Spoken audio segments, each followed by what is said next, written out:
بسم اللہ الرحمن الرحیم.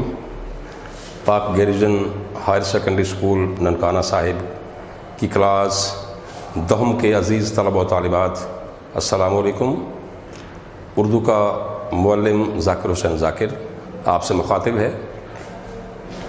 آج کے لیکچر میں ہم نثری سبق نظریہ پاکستان کے بارے میں کچھ جانیں اور سمجھیں گے. نظریہ پاکستان لفظ ہے نظریہ پاکستان، تو جس کے مصنف ہیں ڈاکٹر غلام مصطفیٰ خان. تو وقت ضائع کیے بغیر ہم بڑھتے ہیں اپنے مقصد کی طرف. سب سے پہلے اس سبق کو میں نے شارٹ کر دیا ہے، یعنی خلاصے کا خلاصہ لکھ دیا ہے آپ کے سامنے، تاکہ آپ بخوبی جان سکیں، سمجھ سکیں کہ اس سبق کے کیا حالات و واقعات ہیں. میں نے یہاں لکھ دیا تلخیص خلاصہ، یعنی پورے سبق کی تلخیص کر دی، اسے شارٹ کر دیا ہے، مختصر کر دیا. لہذا سمجھنے کی کوشش کریں. اس سبق کے حالات و واقعات ہیں یہ جو آپ کے گوش گزار کیے جا رہے ہیں. لہذا سنیے. بادشاہ اکبر کی بے جا رواداری ہوتی ہے، یعنی بے تعصب ہونا، ڈھیل کہہ لیں، برداشت اور تحمل. بادشاہ اکبر کی بے جا رواداری اور ملکی سیاست میں ہندوؤں کے عمل دخل کی وجہ سے ملک میں کافرانہ طور طریقے رائج ہو گئے تھے، حتیٰ کہ مسلمانوں کی دینی معاملات میں بھی آزادی ختم ہو گئی تھی. حالانکہ حکومت مسلمانوں کی تھی، مگر اس حکومت میں بھی دینی معاملات میں مسلمانوں کی آزادی تک ختم ہو گئی تھی ہندوؤں کے باعث. اتنا انہیں سر پہ چڑھا لیا تھا، اتنی ڈھیل دے رکھی تھی. لہذا اسلام کی سربلندی کے لیے حضرت مجدد الف ثانی رحمۃ اللہ تعالی علیہ کھڑے ہوئے، یعنی وہ سامنے آ گئے، جس کے نتیجہ میں، ان کی کاوشوں کے نتیجہ میں اسلامی قدروں کو، اسلامی تعلیمات کو، اسلامی اصولوں کو، اسلامی روایات کو نئے سرے سے فروغ ملا، یعنی ترقی ملی. اس کے بعد پھر مغلیہ سلطنت پر زوال آ گیا اور مرہٹوں اور ہندوؤں نے سر اٹھایا. تو انگریزوں نے قدم جما لیے، یعنی ان کا اقتدار قائم ہو گیا. سلطان حیدر علی اور سلطان ٹیپو نے ہندوؤں اور انگریزوں کا مقابلہ کیا. افغانستان، ترکی اور فرانس کو ساتھ ملانے کی کوشش کی، مگر ملک کے بعض سرداروں نے ساتھ نہ دیا، جس کے نتیجہ میں انہیں، یعنی سلطان حیدر علی اور سلطان ٹیپو کو ناکامی کا سامنا ہوا. 1857 کی جنگ آزادی میں مسلمانوں نے اقتدار قائم کرنے کی کوشش کی، مگر ناکام رہے. انگریز حاکم بن گیا. 1885 میں عیسوی میں ہندو کانگریس کی بنیاد ڈالی گئی. یہ ہندوؤں ہی کی خالص جماعت تھی. تو 1906 میں مسلم لیگ کی بنیاد ڈالی گئی. ہندوؤں نے 2 تحریکیں چلائیں جن کا نام تھا شدھی اور سنگٹن. یہ نام لکھ دیے آپ کے سامنے، شدھی اور سنگٹن. یعنی ان دونوں کا مقصد یہ تھا کہ ہندوؤں کو، مسلمانوں کو ہندو بنایا جائے یا پھر انہیں ختم کیا جائے.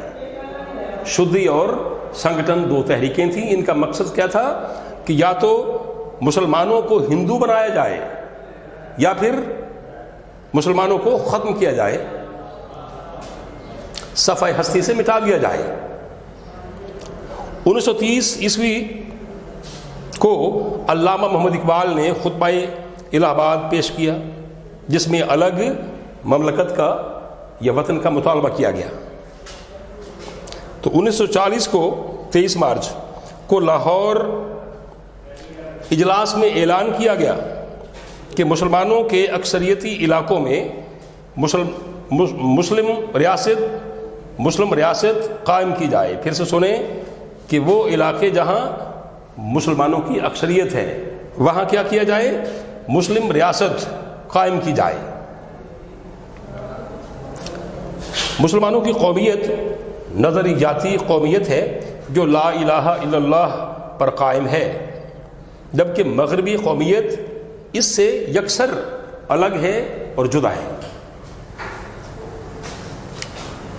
ہمیں یہ بات ذہن نشین کرنی چاہیے کہ نظریہ پاکستان میں اسلامی زندگی اور اصولوں کا تصور بنیادی حیثیت رکھتا ہے، کیونکہ اسلام کے نام پر یہ وطن حاصل ہوا ہے، اس لیے اسے اسلامی ہونا چاہیے، اسلامی تعلیمات کو اس میں رائج ہونا چاہیے، رواج پانا چاہیے. تو جس کے بغیر اسے ترقی نہیں مل سکتی، کسے؟ نظریہ پاکستان کو، جو عین نظریہ اسلام ہی ہے. یعنی اس میں اسلامی قدریں جب تک رواج نہیں پائیں گی تب تک اس نظریہ کو ترقی نہیں مل سکتی. پاکستان قائم کرنے کے راستے میں ہندوؤں اور انگریزوں نے بہت رکاوٹیں کھڑی کیں، مگر چونکہ مسلمانوں کا مطالبہ حق تھا، حق پر مبنی تھا، اس لیے حکومت برطانیہ کو تسلیم کرنا پڑا. لہذا پاکستان 14 اگست سن 1947 عیسوی کو وجود میں آ گیا.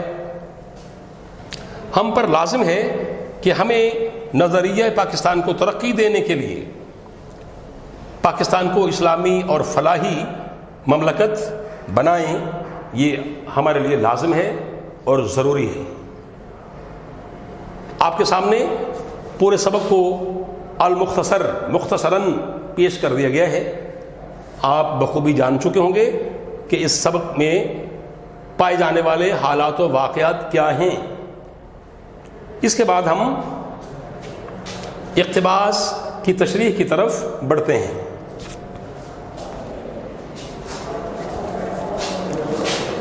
اقتباس ہے، اس سبق کا پہلا ہی اقتباس اس قابل ہے کہ اسے کھولا جائے، سمجھا جائے، اہم ہے. یعنی پہلا ہی اقتباس اس سبق کا، نظریہ پاکستان کا پہلا اقتباس. تو کتابیں آپ بھی کھول لیں تو یہاں 22 صفحہ ہے، اس صفحے پر آ جائیے. میں پڑھوں گا بھی اور ساتھ ساتھ کھولوں گا بھی، سمجھاؤں گا بھی، کچھ حوالہ جات بھی پرووائڈ کروں گا، میسر کرنے کی کوشش کروں گا. تو اقتباس طریقہ یہ ہوگا کھولنے کا، یعنی سب سے پہلے ہوگا حوالہ متن، ہیڈ لائن ہوگی اقتباس کی تشریح. اس کے بعد کیا ہے؟ جو مرحلے ہیں. حوالہ متن، اس میں ہے سبق کا عنوان اور مصنف کا نام. 1 نمبر کا ہوگا، یہ آدھا نمبر ہے، آدھا. سبق کا عنوان ہے نظریہ پاکستان اور مصنف کا نام ہے ڈاکٹر غلام مصطفیٰ خان. اس کے بعد مرحلہ ہے خط کشیدہ الفاظ کے معانی، جو عام طور پر 4 کے لگ بھگ پوچھے جاتے ہیں، اور ہر لفظ کے معنی کا آدھا نمبر ہوگا.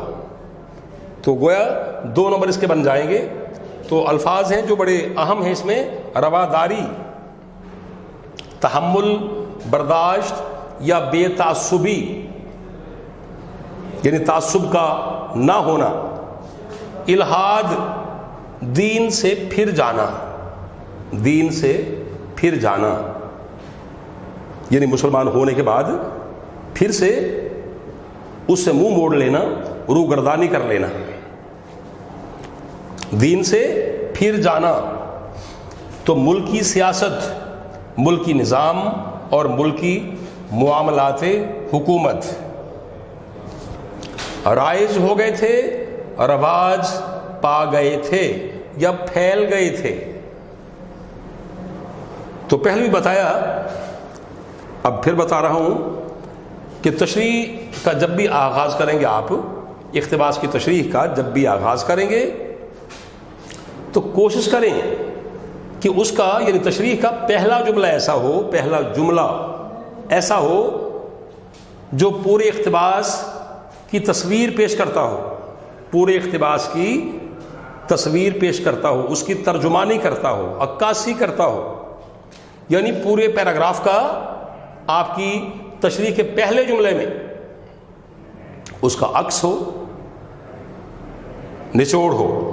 جس طرح مثال کے طور پہ یہ پہلا اقتباس جو آج ہم کر رہے ہیں، اس سبق کا پہلا اقتباس، تو اس کا پہلا جملہ جو ہے تمہیدی جملہ وہ اس طرح ہو سکتا ہے. اس اقتباس میں صاحب طرز یہ ہائی لائٹ ہوگا، یہ مقام صاحب طرز. اس اقتباس میں صاحب طرز اور قادر الکلام یہ بھی ہائی لائٹ ہوگا حصہ، یعنی صاحب طرز اور قادر الکلام یہ دو حصے ہائی لائٹ ہوں گے. پھر سے سنیں، اس اقتباس میں صاحب طرز اور قادر الکلام مصنف نے طرفہ انداز میں اس بات کا اظہار کیا ہے کہ اکبر کی وجہ سے یا اس کی ڈھیل سے ملکی سیاست میں ہندوؤں کا عمل دخل ہو چکا تھا، پیدا ہو گیا تھا، جس سے ہندوانہ رسوم یعنی پھیل گئی، مسلمانوں میں بھی ہندوانہ رسم و رواج پیدا ہو گئے تھے. مسلمانوں میں بھی ہندوؤں کو بہت زیادہ ڈھیل دینے کے باعث، طرح ڈھیل دینے کے باعث. تو یہی نقطہ اس اقتباس میں اجاگر کیا ہے مصنف نے. لہذا مصنف کا مدعا و مقصد یہ ہے کہ اب یہاں سے باقاعدہ آپ تشریح کا آغاز کریں گے، اس اقتباس کو کھولیں گے، اتنا کھولیں گے کہ وہ 1.5 یا 2 صفحوں پر پھیل جائے. سنیے، مجھے امید ہے کہ آپ کتابیں کھولے ہوئے ہیں. صفحہ نمبر 22 بتایا، نظریہ پاکستان نثری سبق کا پہلا اقتباس ہم کھولنے جا رہے ہیں. آپ سمجھیں گے، گوشے دل سے سنیں گے. یہاں لکھا ہے کہ مسلمانوں نے ہمیشہ رواداری کو اپنا شیوا بنایا ہے. شیوا، دستور، طریقہ. اس میں لکھیں گے آپ اس طرح سے کہ چونکہ دین اسلام رواداری کا، تحمل اور برداشت کا دین ہے، اس لیے مسلمانوں نے بھی اسلامی تعلیمات پر عمل کرتے ہوئے رواداری یعنی تحمل، برداشت اور بے تعصبی کو اپنا طریقہ زندگی یا طریقے زندگی بنایا ہے.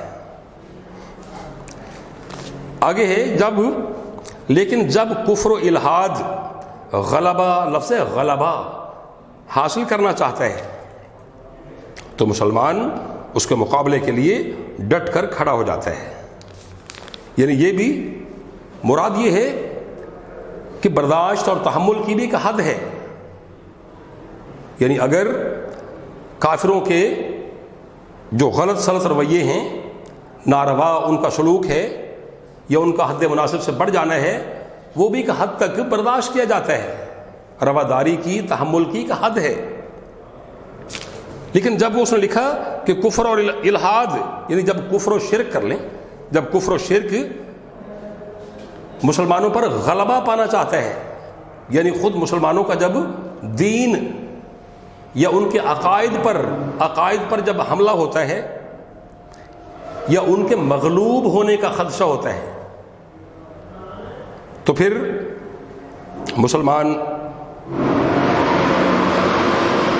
جہاد کرتا ہے،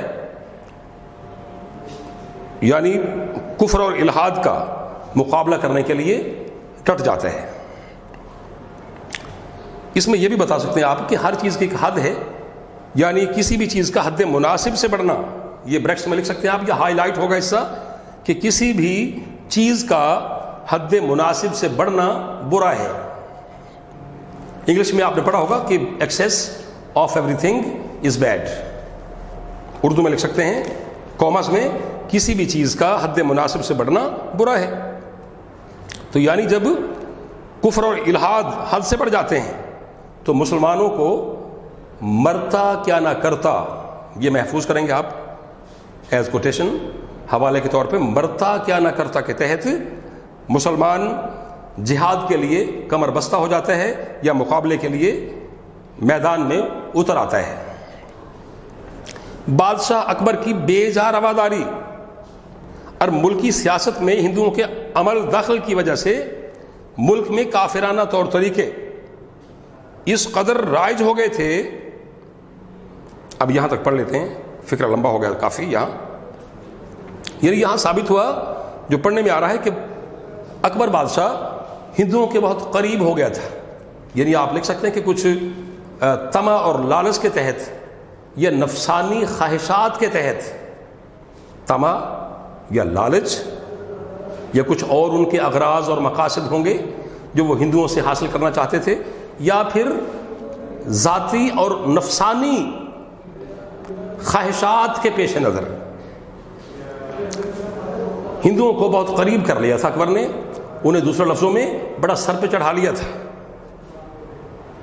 تو نتیجہ کیا ہوا؟ نتیجہ یہ ہوا, سامنے آیا نتیجہ کہ ملکی سیاست میں بھی ہمارے ملکی معاملات جو تھے حکومتی, ان میں بھی وہ حصہ لینے لگے, اور یہاں تک کہ مسلمانوں کی آزادی خود ان کے دینی معاملات میں بھی ختم ہو گئی تھی. یعنی یہ اکبر کی ڈھیل کا نتیجہ تھا جو اس نے ہندوؤں کو دے رکھی تھی. یعنی بڑا سر پہ چڑھا لیا تھا, بڑا مقام اور مرتبہ انہیں دے دیا تھا اکبر نے. تو یہاں آپ کریں گے, ایک شعر ہے میرا, وہ آپ لکھیں گے, ہم نے بیجا نرم ہونے کے سبب, ہم نے بیجا نرم ہونے کے سبب شاخ گل کو سنگ خارا کر لیا. ہم نے بیجا نرم ہونے کے سبب شاخ گل کو سنگ خارا کر لیا. سنگ خارا ہوتا ہے بہت ہی سخت پتھر, یعنی اتنا سخت پتھر جس پتھر سے باقی پتھروں کو توڑا جاتا ہے. یہ پتھروں کی وہ قسم ہے, سنگ خارا, خے الف رے الف. تو ہم نے بیجا نرم ہونے کے سبب شاخ گل کو سنگ خارا کر لیا. تو ہندوؤں کا بھی کچھ ایسا ہی حال تھا, کیونکہ اکبر نے انہیں بہت ڈھیل دی, بہت طرح دی, سر پہ چڑھا لیا. تو وہ ہمارے ہر معاملہ زندگی میں عمل دخل ان کا سامنے آیا, حتیٰ کہ یعنی ملکی سیاست میں بھی حصہ لینے لگے, وہ ملکی معاملات میں, معاملات حکومت میں. تو اس کے ساتھ ساتھ آگے لکھا ہے کہ نور علی نور, اسے لکھیں گے ستم بالائے ستم, یعنی ستم پر ستم, ستم بالائے ستم. کیا کہ دینی معاملات ہمارے وہ بھی متاثر ہو گئے تھے, ان میں بھی ہندوؤں کا عمل دخل تھا, ان میں بھی ان کی شرکت تھی, شریک ہونے لگے تھے وہ. تو یہ قیامت سے پہلے قیامت ہے کہ مسلمانوں کی حکومت میں دینی معاملات ختم ہو جائیں یا متاثر ہوں. یہ قیامت سے پہلے قیامت ہے. تو چونکہ اللہ تعالیٰ نے ہر دور میں اپنے یہ دین اسلام کی حفاظت کی ہے, محافظت کی ہے, تو اس لیے اکبر کے آخری دور میں اسلام کی سربلندی کے لیے, اس کی سرخروئی کے لیے, اسے مزید ظفریاب اور کامیاب اور بلند و بالا کرنے کے لیے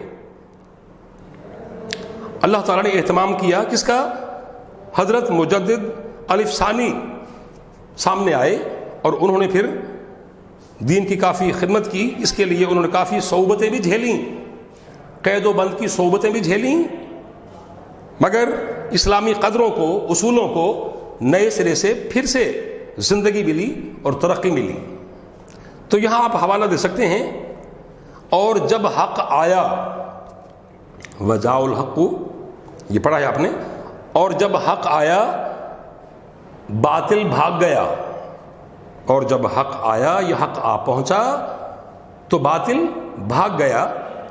بے شک باطل بھاگ جانے والی چیز تھی, بے شک باطل بھاگ جانے والی چیز تھی. تو یہ حوالہ ہے, یہ کامرس میں لکھیں گے. تو امید واسق ہے کہ یہ طریقہ بھی آپ کی سمجھ میں آیا ہوگا. یعنی یہ تشریح جو ہے وہ کوئی 1.5 تا 2 صفحوں پر آپ لے جائیں، مگر شرط یہ ہے کہ کچھ کوٹیشنز، کچھ حوالہ جات آپ پرووائڈ کریں گے ٹو دی پوائنٹ، کیونکہ یہ اس کی ڈیکوریشن نہیں ہوتی ہے یہ جو حوالہ جات ہیں، بلکہ میں تو کہتا ہوں کہ یہ اقتباس کی تشریح کی روح ہوتے ہیں. روح یہ جو حوالہ جات ہیں یہ اقتباس کی تشریح کی روح ہوتے ہیں، اس کی جان ہوتے ہیں یہ، اس لیے ان کا اہتمام بہر صورت کرنا ہے. تو عزیزان من، اس کے ساتھ ہی آج کے لیکچر کا وقت ختم ہوا چاہتا ہے. آئندہ لیکچر میں انشاءاللہ ملاقات ہوگی، تب تک کے لیے اللہ حافظ.